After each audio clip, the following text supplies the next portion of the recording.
Okay then, welcome to the Man Cave. Let's take a look at the Mk10 ejection seat handle for flight simulation use. Now you don't get to see a lot of the Man Cave right now until we get a few more products online, but for the moment all you get to see is the map and the box. So the box has arrived, we open her up, and what have we got inside? Firstly, a set of instructions. Typically we don't need no stinking instructions, but it is worth just having a wee look. Bit of background on the ejection seat, not much, just a few bits and pieces, and some information on how to mount it, and also some of the dimensions that you'll find if you're building your own sim cockpit. So you'll find these quite useful. We're using proper dimensions, proper millimeters, and that should help you get your handle mounted. So there's the instructions. Next thing you're going to find is very basic packaging I've got for you here, but a essentially 3D printed item. So bringing it out, I'll go through some of the features in just a moment with my handy pointer. But the first thing you'll see is that you've got the big red cable. Now the cable is 3 meters long. Some feedback I've had from previous prototypes that were sent out to be evaluated was that 2 meters just wasn't quite enough. So really 3 meters is what we've gone for. So that's in there as well. A lot of strain relief in here. So it's actually hot glued in on the inside of your 3D printed module there. So that should keep it fairly safe. But again, as anything electronic, just take it gently as you do it. So it's a standard USB connector, plug and play. I'll show you that in just a moment. The features you've got on board then. You've got the handle. Typically the handle is usually a black and yellow, of course, in this instance in the Mk10 style of things. Not all the handle is often black and yellow. Bit of heat shrink in there just to keep it all together, and it's all held together by screws. Obviously we know how to initiate ejection, and that's a simple matter of pulling a handle. The real handle on a real ejection seat, you pull it hard enough, it pulls a sear, and the whole thing will detach. Generally speaking, do not do this on this because it will break. You shouldn't be able to detach it, but it depends how aggressive you are in your need for ejection. You'll find in this instance the real thing operates to I think around about 35 millimeters if I recall correctly. This thing is about 13 millimeters. It's just enough against a spring so it will reset itself afterwards to operate a switch which is under the guard cover here. That switch operation is programmed through an Arduino, which is tied in, of course, to your cable here. And that Arduino will give you, if you're a DCS user, the 3 pulses that you need to initiate the ejection sequence with the Control E command. So I'll show you that a little bit later, but essentially all we need to do is plug this thing in, tell DCS, if that's the software you're using, or indeed whatever software you're using, what the eject command is, and this will read this as a switch input. It's already pre-programmed, as I say, with a 40 millisecond gap between multiple pulses, and it will generate pulses as long as it's pulled, and obviously stop when the switch goes back in, or when the handle goes back in, so does the switch. We've got a switch on the back here. I'll show you the operation of that later, but the instructions will give you a whole bunch more detail. And essentially this is a pseudo type arming switch.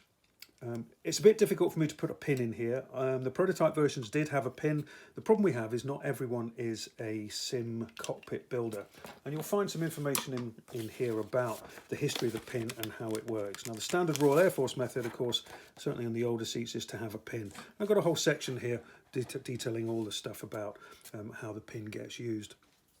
If we put a pin in here and you're a desktop user, you will lose the pin. Which means you don't have any sort of safety aspect. It's not a real ejection seat, it's not an issue, but again, if you have the pin for that realism and then you lose it, well, it's suddenly gone unrealistic. So let's stay a little bit unrealistic, and I've got a switch in here. What I will say is this switch is not a mechanical linkage in any form whatsoever. So regardless of that switch position, obviously the handle will still initiate. And again, there's no interlock directly with the switch. You need to program this switch as an ejection seat arming lever of some form. So if you program that switch as an ejection seat arming lever and you pull the handle and it's not armed, then obviously you won't eject from the simulation. If you do program it and you do arm it and you pull the handle, out you go. If you program it and you don't arm it and you pull handle, nothing will happen. It's unrealistic in as much as that the handle moves. I cannot make an interlock in there that would be reliable enough for you for your home cockpit usage, so I haven't. Tied in with that is an LED, and again the instructions will give you some information there. The LED is taking the 5 volts through from your USB, and purely to show you that the switch is in a particular position when you look down. So again, it's a pseudo method of checking whether your pins are stowed or not. If that is green, and this is in the arm position, providing the LED continues to function for you. If that is green, then the switch is in the across position. Again, that arming, it depends on what you program your DCS to do. You could program it for anything you like, but that does not reflect what the software is seeing. What that does show you is purely where the switch is. And essentially, it's a double pole switch in there, which is just going to allow the current to flow at the same time as activating the switch. And I'll show you that when we look at the joystick controller setup. So, multiple units that put the whole thing together, typically being 3D printed. You'll find some serrations and striations and the like, and that's basically all because of the 3D printing process. Tied together with M4 style bolts, sockets and screws, and you'll see in here, just caution in here, this is the line of, you might just be able to see that there, the wiring for your switch. So there are some weak points in here. I do not recommend taking this thing apart. There's a lot of hot glue in here, I'll tell you that now, basically to hold the board in place and give you that strain relief. There are no spare slots available due to the complexity or the tightness and how compact it is in here. So it'd be very, very difficult if you did want to engineer your own takeoff from the Arduino to add more switches. I do not recommend it. And obviously, if it breaks as you do that, there's nothing I'm going to be able to do for you to fix it apart from you buying a replacement. The side guards on the handle here, this one is purely for symmetry. This one here actually covers the switch that activates. I've said already the instructions have got some data and some details about your fixing holes. You can see if I go to the bottom fixing hole first, if you're looking on mounting onto a vertical situation, then obviously this hole can go through here, no problem at all. I recommend this is the hole you use because you don't need to take anything off to achieve it.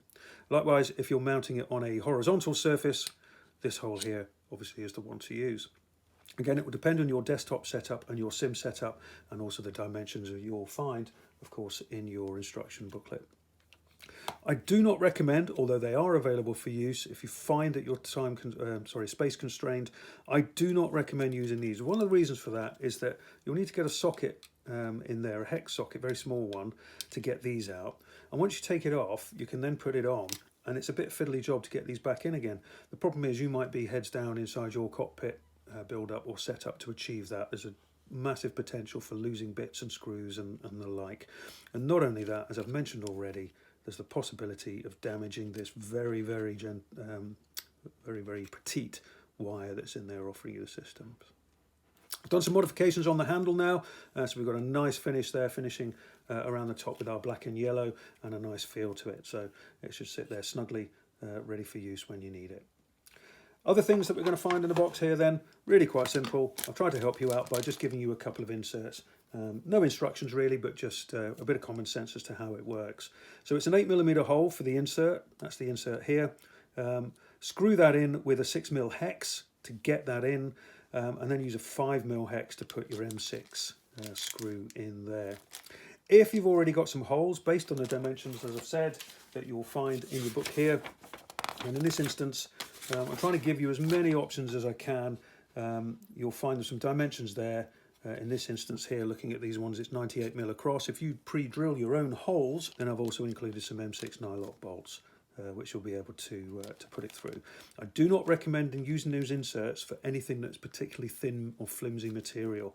So really, use them for wood and MDF, depending on how you build your cockpit. If you're going into metal, I recommend you either tap M6 holes, or if it's a small enough, thin enough item, then give yourself a 6mm hole through and then back it up with the nylock on the other side. So that's it for what you're going to find in the box. I hope it's a bit of information for you to make it useful. Let's move on now to go and have a wee look at how we incorporate this into our software and how we set it up. So we plug it into a USB port and it will come up as a Mk10B, in this case a 004. Select it, look at properties, and you can see it's got two buttons attached. The first button, or the number 2 button in fact, as we activate that, that's the switch on the back, the arming switch as discussed. Remember, there is no interlock between the two switches. All it's doing is sending a command to Windows. And you can make that, of course, remember, any command that you like into your software. Although we do prefer, of course, to be your ejection arming switch if it's available in the flight module you're using. The other button is the ejection sequence itself. As you pull the handle The circuit board inside will send a rapid series of pulses, as you saw there, which will give you the ejection command. You still need to program what those pulses mean though to your simulation software. And that's all you really need to know to operate this, just a spare USB slot and program your software. Also, the USB game controller setting that you see here is the first port of call for any troubleshooting. If you find that the unit isn't working, have a look here to see if the commands are going into your software. If the commands are going as you've just seen here, then what that means is that your software isn't seeing them, or that the programming somewhere is not making it from Windows into your software. So enjoy the module. I hope it gives you many happy hours of flying, and if you do have one, let me have some feedback and maybe we can improve on it. A couple more other things in the pipeline, but keep your eyes posted on the website for those.